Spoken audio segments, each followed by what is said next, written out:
So, you've picked Ramlethal. The Guilty Gear Strive Beta is over, and man, I cannot wait for it to come out.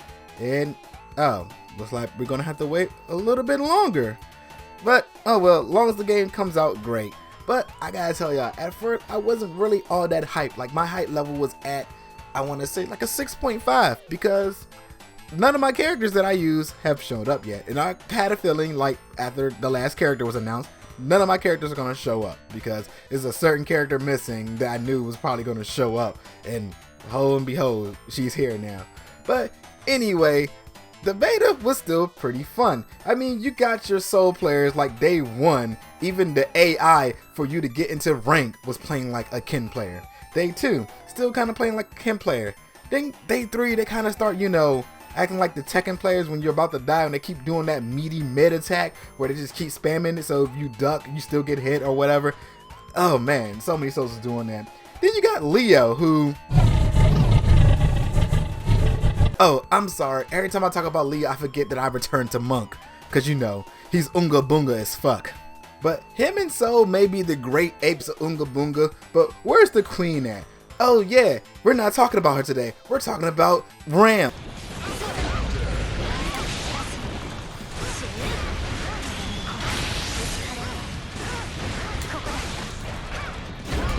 Look at you in your block game. Good job. But I was going to keep that pressure up. Now, Ram is considered Unga Bunga, but these three are definitely more Unga Bunga than her. Let me explain. Ram walks the thin line between Glue Eater and Busted. And one of the main reasons is because she controls the neutral. She has some of the most ridiculous reach in this game. The only person surpassing her is Axel, and that's because his reach is so far he smacks you in real life. Ah!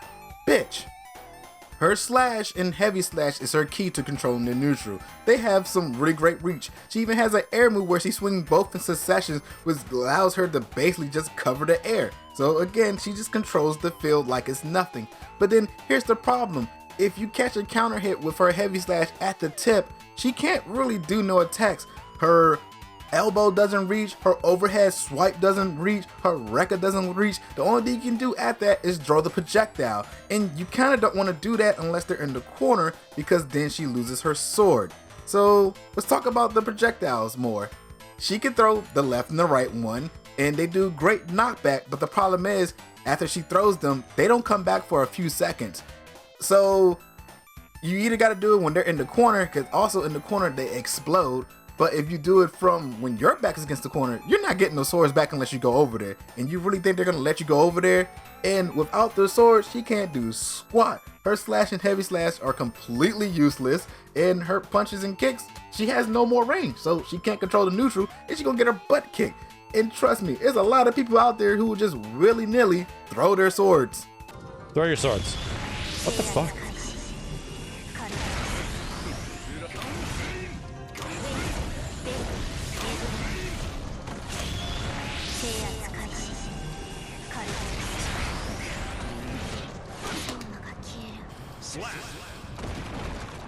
Ram players use glue in their cereal instead of milk. Yeah, so don't throw your swords in neutral. Use them in combos in the corner. But with that being said, let's talk about some actual good moves about this character. She has a crazy overhead leap attack, which is freaking amazing because she can do it from the air, and from a good counter close range, she can hit you with it instead of, the tip thing I was talking about earlier. And also, you can do her air heavy to the overhead leap and cross them up if you time it perfectly. This move is ridiculously good. She also has a Rekka, but I usually just mash the Rekka commands because the longer you take to do the next part to it, the more damage it does. But then that's also a chance for them to just start blocking it. So I usually just do, Rekka command, Rekka command, Rekka command. I don't really wait for the next part to time it, because it's not that big of a difference in damage. Except the last one do bounce them a little bit higher than the waiting for it one does. But again, I don't like to take that chance. Now, let's talk about the part where everybody thinks she's Unga Bunga, because this part is her being Unga Bunga. If you have your opponent in the corner, she can do whenever she do so pleases. Seriously, everything combos into each other when you are against the corner with her. All you gotta do is 1, hit him with the projectile, do anything you want afterwards because the projectile is gonna explode. Then throw the other projectile. Anything you want to, because after you hit them, it's gonna explode again. And then anything you want to, and they're gonna break through the wall. This is the Unga Bunga part everybody was talking about. But those other 3 characters can Unga Bunga in the middle of the field. She can only do it in the corner.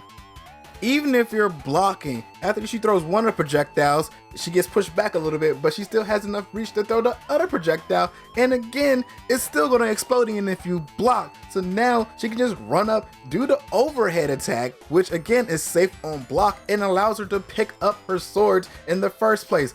So she will just repeat what she did until she hits you. She will keep mixing and attacking you against the corner until she get what she wants. So yeah, but I digress. She's still Unga Bunga as fuck right here. I feel like I've been saying that word way too much, so I'm gonna stop.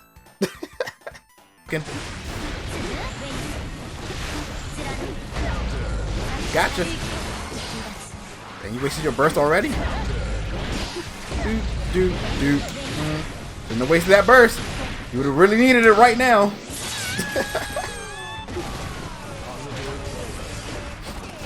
And perfect. Let's go. You're getting them perfects already. She has 2 supers, a height beam which allows her to get her swords back so she don't have it, and a DP where basically this is good on wake up if you're being rushed down because it's invulnerable, and depending on how many swords you have, that's how much damage it's gonna do. So it does a lot of damage when you have all 2. I was about to say that like it's more than 2 of them, and doesn't do squat if you have 1. Don't do it if you don't have none. Ram is a really great character. Honestly, people would usually put this type of character under high risk, high reward, but only glue eaters would throw her swords in neutral and make her useless. So yeah, like you lose all your zoning, controlling the neutral, so why would you ever throw the swords? Only use that move if you're in the corner with it so you can juggle combos. Other than that, you tend to just keep swinging her swords until she pushes you to the corner. She is a complete threat when your back is against the wall. All in all, if she rams you into the corner, it's going to be lethal.